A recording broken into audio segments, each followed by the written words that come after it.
Khalifah Utsman mantap dia, Bu. Bukan lari dia, Pak. Ditemui ya pendemo tuh, dia ajaknya dialog.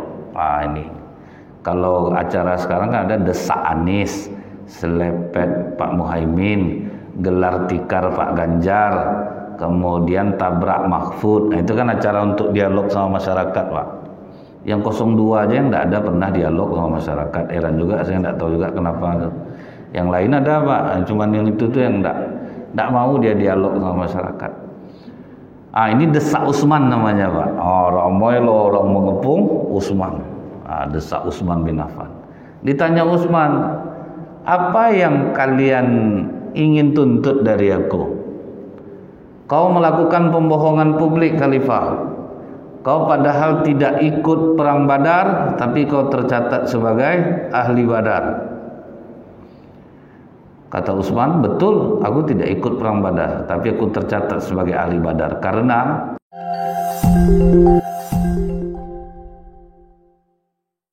Sa'ad bin Abi Waqqas radhiyallahu an meriwayatkan, Bapak Ibu, kata beliau, kami itu pernah bersama Rasulullah sallallahu alaihi wasallam salat di masjid milik Bani Umayyah. Setelah selesai salat 2 rakaat, kami menyaksikan Rasulullah berdoa sangat lama. Setelah Rasulullah selesai berdoa, maka Sa'ad pun bertanya kepada Rasulullah, "Ya Rasulullah, panjang betul kau berdoa. Apa yang kau mohonkan kepada Allah?" Kata Rasulullah, "Aku memohon 3 hal kepada Rasulullah." Jadi selama itu Rasulullah memohon kepada Allah, yang dimohonkan Rasulullah itu intinya 3 kepada Allah. Yang pertama itu, ya Allah, janganlah binasakan umatku dalam keadaan lapar. Yang ini dikabulkan oleh Allah, Bu. Jadi umat Islam ini insya Allah tidak akan binasa karena kelaparan. Baru aja terdengar ada di belahan bumi mana umat Islam yang kelaparan, langsung banyak orang akan mengumpulkan, nyumbang banyak orang. Yang kedua, doa Rasulullah yang dikabulkan oleh Allah, ya Allah, janganlah binasakan umatku karena banjir. Yang ini juga dikabulkan oleh Allah. Tidak akan terjadi lagi banjir seperti pada masa Nabi Nuh alaihissalam.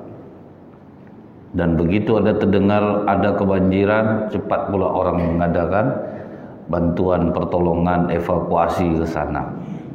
Jadi umat Islam tidak akan binasa karena lapar, tidak akan binasa karena banjir. Tapi ketika Rasulullah SAW berdoa, ya Allah, janganlah umat Islam ini saling berselisih satu sama lain. Yang ini tidak dikabulkan oleh Allah. Makanya kita tuh, Pak, selalu berselisih paham, berbeda pandangan, karena itu merupakan sunnatullah. Dan disitulah menguji kita, Pak, mana yang bisa menahan egonya, mana yang tidak, bahkan sampai kita akan bertarung atau saling menyerang satu sama lain. Karena inilah ujian dari Allah kepada kita, bahwa umat Islam ini atau umat manusia ini, dia akan selalu berselisih pendapat. Tapi kalau kita lihat sahabat Rasulullah dulu, memang iya, Pak, ada berbeda pendapatnya itu damai, ada yang sampai berakhir dengan perang. Nah, itu memang iya ada. Kalau kita ingat lagi, sahabat Rasulullah itu ada namanya Abu Dzar Al-Ghifari radhiyallahu anhu. Dia ini terkenal dengan sebutan bapaknya orang miskin, karena dia dekat dengan orang-orang miskin, Pak. Ditugaskan oleh Khalifah Utsman bin Affan untuk mengaudit harta pejabat yang ada di Syam, Syria. Berangkatlah Abu Dzar ini, Bu. Sampai di Syam, dilihatnya perbedaan yang mencolok antara orang kaya sama orang miskin. Beda betul jauh. Tidak ada pemerataan. Maka kata Abu Dzar kepada orang-orang miskin itu, kenapa tidak kalian ambil pedang, kalian asah tajam-tajam, kalian gorok leher orangnya. Dia memang agak keras dia, Pak. Padahal maksud Abu Dzar Al-Ghifari itu dia marah melihat keadaan seperti itu. Jadi memang di masa Khalifah Utsman atau di masa sahabat tuh banyak juga yang bermain-main tuh, banyak juga yang main-main duit itu sudah ada juga. Jadi bukan barang baru, orang cinta terhadap uangnya itu bukan barang baru sejak dulu lagi. Karena dikhawatirkan Abu Dzar ini bisa menghasut masyarakat bawah, memberontak nanti jadinya, Muawiyah mengirimkan surat kepada Khalifah Utsman, tolong tarik Abu Dzar ini, dia orangnya agak frontal, takut nanti masyarakat bawah salah paham. Karena masyarakat bawah ini, Pak, asal dapat dia pelindung untuk maju, kekuatannya ngeri, Pak. Mereka kekuatannya besar. Maka ditariklah Abu Dzar nih, Bu, pulanglah balik ke Madinah, tidak usahlah di Syam lagi. Sampai di Madinah dibujuk oleh Khalifah Utsman, karena dia memang orangnya keras, tidak bisa ada belok-belok sedikit atau toleransi sedikit, tidak bisa. Dia memang keras.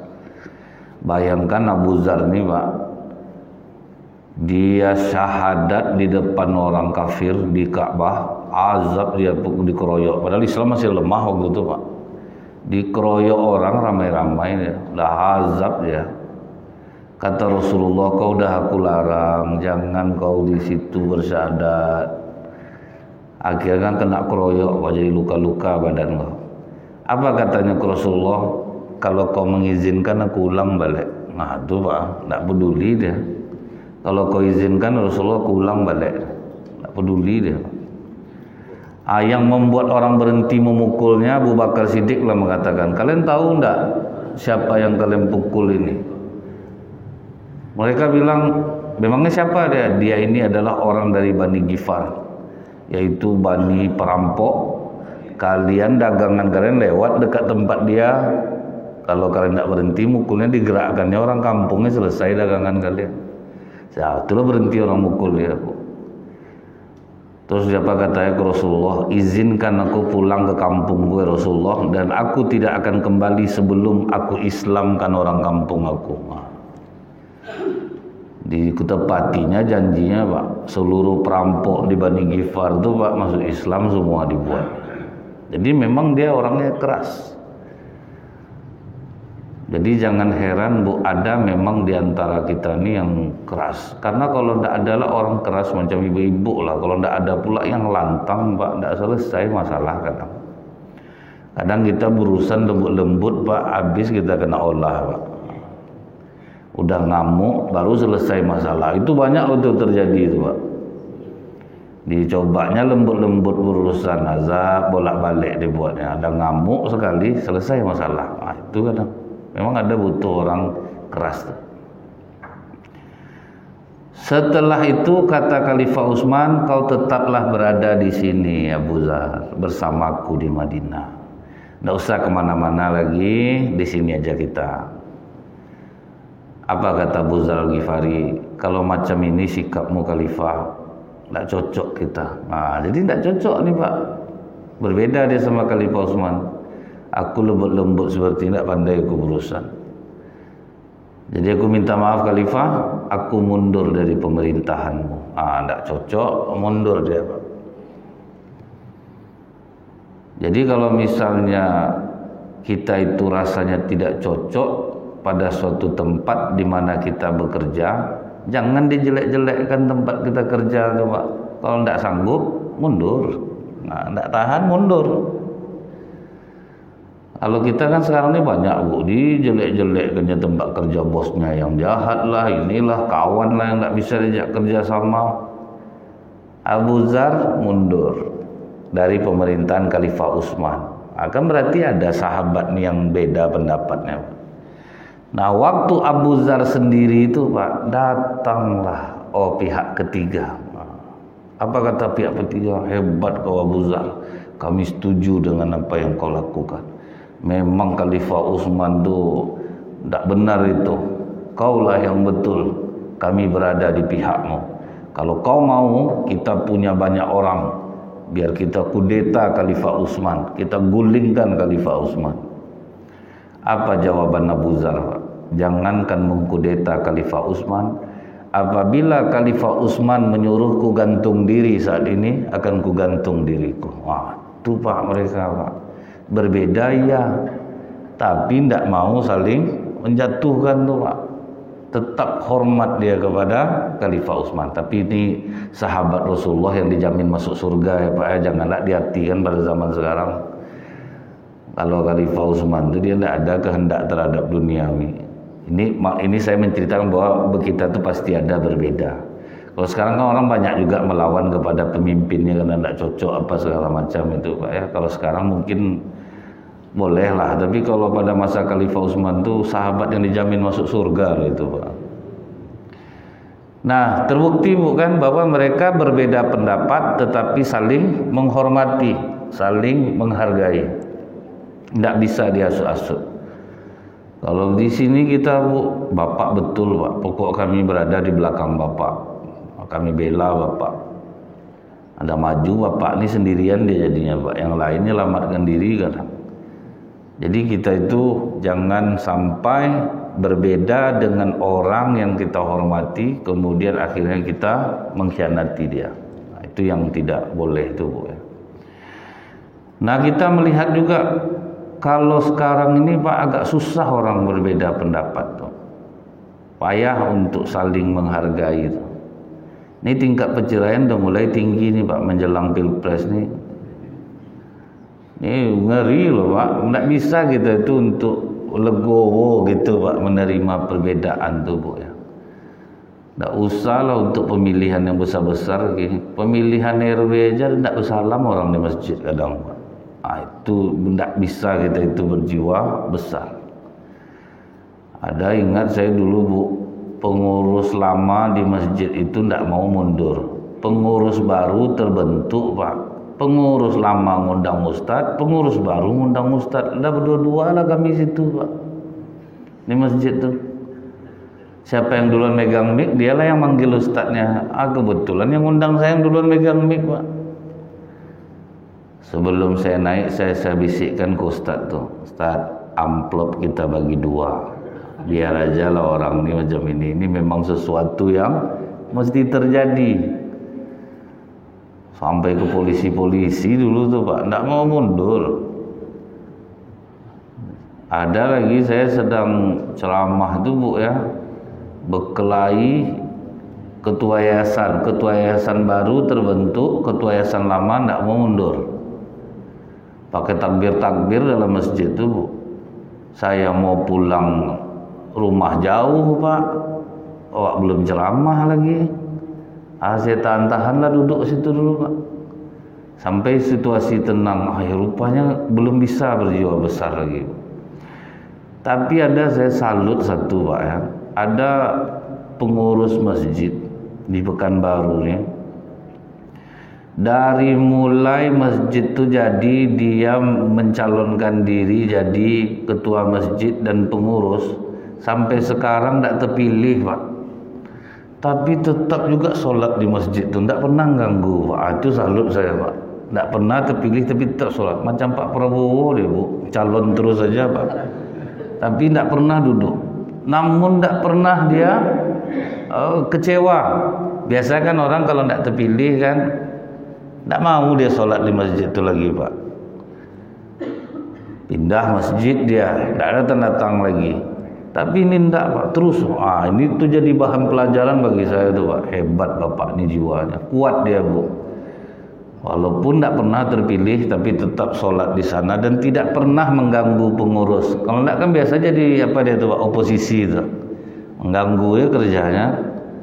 Rusak bola lampu satu di fotonya, kadang diviralkannya tuh. Lihat ini yang tidak mengerti dengan jamaah, lampu mati dibiarkan, misalnya macam itu Pak ya. Pokoknya ganggu lah. Jadi banyak permasalahan itu di Pekanbaru Bu.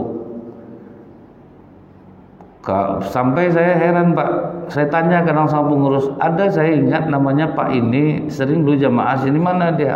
Itulah Ustaz, nggak tahu, aku berkelahi Pak tuh. Pokoknya rupanya ini sunatullah yang harus terjadi, kita itu saling berbeda pandangan.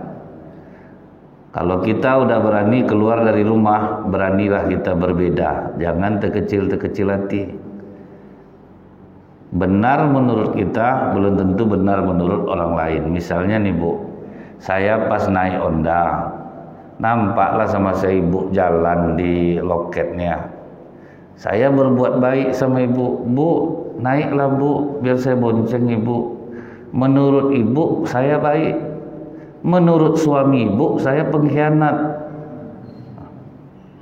Iya Pak, menurut ibu ini dia baik, Ustadz ini dibantu, saya datang suami, oh pantas sering dia Kamis subuh dengar Ustadz di ceramah, rupa ada janji-janjian orang ini rupanya. Itu Pak, menurut kita baik, menurut orang belum tentu.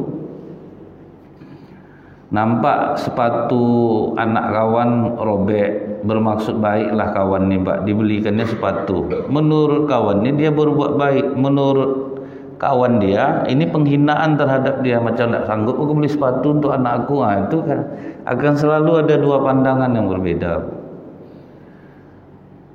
Yang hebat itu jangan sampai ujian ini membuat kita menghina, merendahkan orang lain. Itu yang harus dijaga. Jangan sampai merendahkan orang, menghina orang. Sementara itu yang terjadi sekarang Bu, habis pahala kita jadinya. Siapapun yang memburukkan orang lain, pindahlah kebaikan yang dia lakukan kepada orang yang dia burukkan. Kita lihat lagi Bapak Ibu, antara sahabat Rasulullah ini ketika mereka berbeda dalam masalah pembunuhan Khalifah Utsman itu Pak. Jadi ini pelajaran berharga juga bagi kita nih Bu, bahwa penyusup ini pasti ada. Nama orang itu Abdullah bin Sabah Bu. Abdullah bin Sabah ini Pak, dia memperlihatkan keislaman dia baik, rajin sholat jamaah ke masjid. Pokoknya orangnya keislamannya bagus. Setelah hati orang dirangkulnya, makanya nih hati-hati kita menilai orang baik itu Bu. Apa kata Rasulullah? Ketika ada sahabat mengatakan, ya Rasulullah itu orang baik ya Rasulullah. Jawaban Rasulullah apa Pak? Sudah pernahkah engkau meminjamkan uang kepadanya kemudian dia kembalikan? Belum pernah lah dia minjam lagi ya Rasulullah. Sudahkah engkau bergaul dengannya? Belum lagi ya Rasulullah. Jadi kau mengatakan dia baik karena dia rajin sholat? Iya ya Rasulullah. Jangan, kata Rasulullah. Bergaullah engkau dulu dengannya, baru engkau akan tahu dia baik atau tidaknya. Jadi tidak bisa sholat itu jadi patokan orang itu baik Pak. Bergaul kita dulu, macam Bapak Ibu di sini karena sudah bertahun-tahun lamanya, udah tahu masing-masing nih Pak, kelebihan Bapak ini, kekurangannya ini. Jadi udah saling memaklumi jadinya Bu. Udah sama-sama tahu aja lah, udah paham aja lah. Nah kemudian Abdullah bin Sabah ini Pak menarik perhatian orang. Saya nengok apa cara Abdullah bin Sabah ini Bu ya. Dia membuat orang tertarik menganggap dia baik. Ini nih yang ngeri Pak. Misalnya nih Bu ya. Saya ada satu tahu pejabat daerah. Dia sebetulnya kejam terhadap bawahannya Pak. Tetapi yang ditampilkannya di luar ketaatan, kesolehan. Banyak orang, pokok kalau saya nengok Instagram Bapak itu Bu, penuh Pak. Maksudnya dia, andaikan Bapak ini jadi pemimpin di daerah saya, andaikan orang nggak tahu nih Pak, ini bentuknya baik, tapi anak buahnya azab sama dia. Itulah pencitra diri itu ya Pak ya, nggak bisa dikalahkan Pak. Apa yang nampak di luar. Jadi saya pikir-pikir, iya ya, orang banyak memuji Bapak nih di Instagram tuh Pak, banyak orang memuji dia. Saya tanya sama ASN di daerah itu, oh, dahsyat Ustaz, dahsyat. Sampai kalau ada orang melawan dia itu besok nih maju Pak ya, siapapun yang duduk sama Bapak itu kalau pegawai negeri langsung dimutasi. Itu ngerinya Bu ya. Bantu kalau citra diri bagus Pak. Padahal itu dah memang bagian dari akhlak Bu, menampakkan kebaikan, tapi itu kadang di luarnya, dan itu orang percaya Pak. Tak tahu orang bawah betapa kejamnya dia di dalam tuh. Kan kita kalau di depan orang nih Bu bisa disetting semuanya Pak kan, bagaimana menampakkan kebaikan. Asli orang tuh ketika tidak ada kamera. Sama macam ini Bu, kalau kita di depan orang, sudah itu datang anak ibu, pas ibu arisan, datanglah cucu ibu kecil-kecil minta duit. Nenek minta duit. Ya sini. Jangan banyak-banyak belanja ya cu di depan orang. Sampai di rumah kau tidak berubah-ubah kelakuan kau ya. Sedang rame-rame orang kau minta duit. Kita di depan orang sering seperti itu Pak. Kalau misalnya nih Bu, saya ingat tuh bertamu ke rumah orang. Sudah tuh orang tua ada minta tolong sama anak saya. Nak, ambilkan papa tolong ini. Datang anak saya bilang, tuh tengok Pak, ramah dia sama anaknya. Papa enggak ada kayak gitu. Di depan orang tuh nak. Papa pun di depan orang kan ramah juga sama kamu. Di depan orang tuh ramah kita Pak. Kalau misalnya nih Bu, kalau sedang ceramah, kalau anak-anak lari-lari, sayang, jangan lari-lari ya nak, duduk nak, nanti jatuh di depan orang. Nggak ada orang, jangan lari situ. Gitu. Jadi banyak orang tuh Bu, mencitrakan itu sebetulnya bagus Pak. Tapi kalau bisa luar dalam lah macam itu. Nah kemudian Bapak Ibu, setelah dia memperlihatkan keislaman yang begitu baik, orang udah percaya sama dia Pak. Sayang orang sama dia Bu.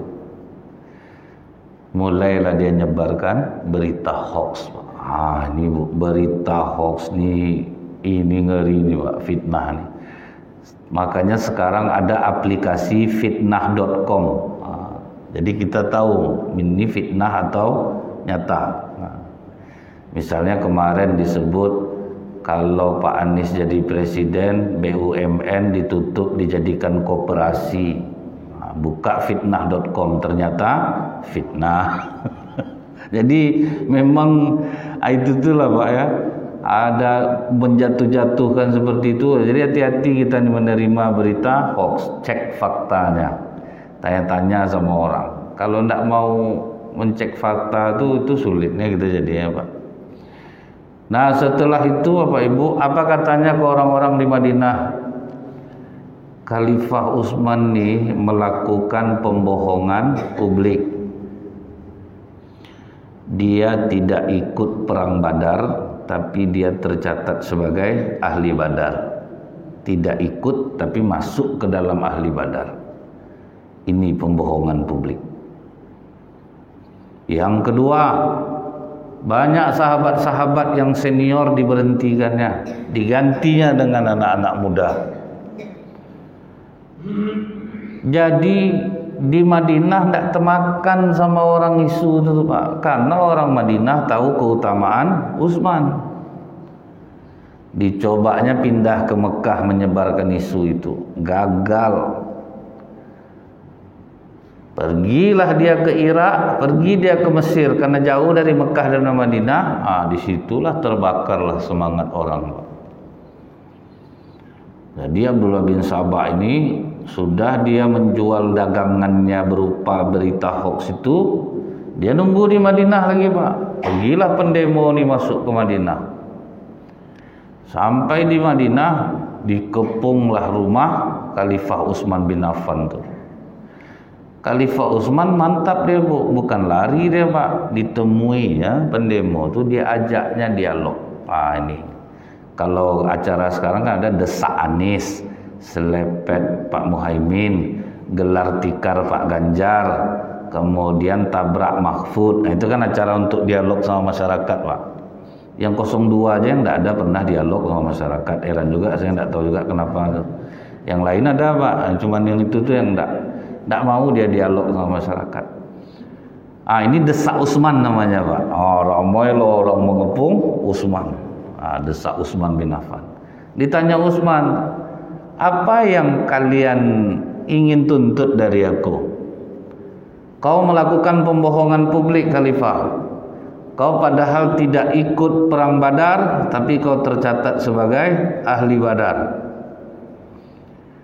Kata Utsman, betul, aku tidak ikut perang Badar, tapi aku tercatat sebagai ahli Badar. Karena pada saat perang Badar mau terjadi, aku orang yang sangat ingin berangkat untuk perang.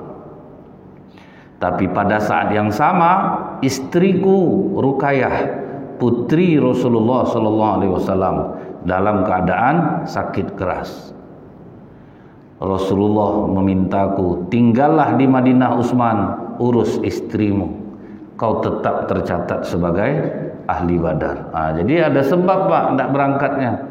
Niat tuh memang ingin berangkat, tapi terhalang karena istri sakit. Jadi habis perang Badar tuh Rasulullah itu antara bahagia dan saat yang sama juga sedih. Bahagia menang perang, sedih anak meninggal dunia. Meninggal Ruqayyah jadinya, Pak. Dalam Islam ini asal kuat niat kita ingin melakukan satu kebaikan, tidak pun kita lakukan tetap dinilai oleh Allah. Bapak ibu sudah rajin sholat jamaah ke masjid, rupanya sakit, tetap dihitung sholat berjamaah, Pak. Itu enaknya, Pak. Karena yang dihitung Allah itu yang menjadi kebiasaan kita. Rajin puasa sunat, rupanya sakit, tetap terhitung puasa sunat. Di surga besok, kata Rasulullah, ada orang kaya sama orang miskin sama surganya. Kata orang kaya, ini setahu aku di dunia aku yang bantu kau, terus kok bisa surga kita sama? Setiap kali kau membantu aku selalu berniat, andai kata aku seperti kau, aku juga akan melakukan hal yang sama. Niatnya kuat juga, Pak. Kalau dia kaya, dia juga bantu orang. Terdiamlah pendemo nih, Bu. Yang kedua, kenapa kau berhentikan sahabat-sahabat yang tua-tua dan kau angkat anak-anak muda? Kata Utsman, Rasulullah pun pernah melakukan hal yang sama. Pernah Usamah bin Zaid umur 16 menjadi pemimpin perang. Pasukannya siapa, Bu? Abu Bakar dan Umar, Pak. Bayangkan tuh, umur 16 tahun. Baru terdiam pendemo nih. Cuman Rasulullah tuh, Pak, mengangkat anak-anak muda tuh yang memang punya potensi, yang memang punya keahlian, memang ahli mereka dalam bidangnya. Contoh di Indonesia nih, Bu, kan banyak juga bupati yang umur 27, ada umur 32. Mereka tuh punya potensi. Tidak ada masalah anak muda naik, tapi memang yang punya potensi. Itu yang membuat lebih Rasulullah itu dulu, Pak. Nah, setelah itu Bapak Ibu, pulanglah pendemo nih, Pak. Baru Abdullah bin Sabah bikin surat kaleng. Dibuatnya rasi surat itu, wahai gubernur Mesir, wahai gubernur Irak, jika para pendemo ini sampai ke negeri kalian, maka penggallah kepala mereka. Tertanda Khalifah Utsman, padahal tidak ada Khalifah Utsman yang membuatnya. Cap kekhalifahan ada pula, Pak. Digulunglah kertas itu, Bu. Dipanggilnya seorang budak hitam. Kau sini dulu. Kau mau merdeka nak? Mau, Tuan. Kau bawa surat ini, lewat kau dekat pendemo itu, bikin gerakan yang mencurigakan supaya kau dikejarnya. Nanti kau ditangkapnya. Kau mau kemana? Aku mau ke tempat gubernur Mesir dan Irak. Apa yang kau bawa? Aku bawa surat dari Khalifah Utsman. Sini. Nanti ditengoknya itu. Rupanya terjadi, Pak. Lewat dia dekat pendemo itu dengan cara mencurigakan, ditangkap oleh pasukan orang pendemo itu, ditengok isi surat itu, Bu. Oh, kurang ajar Khalifah Utsman nih. Mereka balik mengepung rumah Khalifah Utsman. Itulah kalau udah kena fitnah tuh, Pak, udah sulit, Pak. Jadi kadang kita kalau udah kena fitnah tuh pasrah aja lagi, Bu, karena bisa berujung kematian. Begitu dikepung rumah Utsman, sahabat udah siap untuk perang nih Pak. Oh ini kurang ajar pendemo ini balik lagi. Maka kata Utsman bin Affan, jangan gara-gara satu orang Utsman bertumpah darah umat Islam. Pergilah sahabat semua pulang, dikepunglah rumah Utsman bin Affan selama 3 hari. Nah Kamis malam itu Pak, mimpilah Utsman ketemu dengan Rasulullah. Wahai Utsman, berpuasalah engkau besok karena kita akan berbuka bersama. Padahal Jumat hukumnya makruh untuk puasa. Tapi karena dia bertemu Rasulullah dalam mimpinya, puasa dia besoknya. Rupanya itu isyarat sebelum maghrib Utsman meninggal dunia. Masuk pendemo, Utsman sedang ngaji Pak. Masuk dia ke rumah, dia menusuk, membunuh, menarik jenggot, memotong jari. Padahal ini sahabat yang dijamin masuk surga. Jadi itulah akibat fitnah nih Pak kan, akibat adu domba nih, ini yang terjadi. Nah waktu itu setelah kematian Khalifah Utsman, diangkatlah Ali bin Abi Thalib menjadi khalifah. Banyaklah orang udah berbaiat Bu. Rupanya Muawiyah di Syam, ini kan famili Khalifah Utsman Pak. Dia menuntut, tolong temukan dulu pembunuh Utsman, baru kami baiat. Kata Ali, baiat kalian dulu, baru nanti kita sama-sama cari pembunuhnya. Enggak ketemulah Pak, berbeda pendapat lah. Ali mengerahkan 90.000 pasukan, Muawiyah mengerahkan 130.000 pasukan. Islam sama Islam tuh Pak. Akhirnya berakhir dengan peperangan. Jadi sebelum perang tuh Bu, Abu Musa al-Asy'ari dari pihak Ali ditemunya Muawiyah. Kau berperang karena apa ini Muawiyah? Aku berhak sebagai keluarga mencari tahu siapa pembunuh Utsman bin Affan. Apakah kau ingin memerangi Ali? Kata Muawiyah, tidak. Kalian tahu betapa mulianya Ali di hatiku. Jadi orang itu bukan karena masalah jabatan tuh, berbeda pendapatnya masalah itu. Akhirnya terjadilah pertempuran Bu antara Islam sama Islam, dan ini dua-duanya adalah mati syahid Pak. Jadi berbeda pendapat itu hal yang biasa.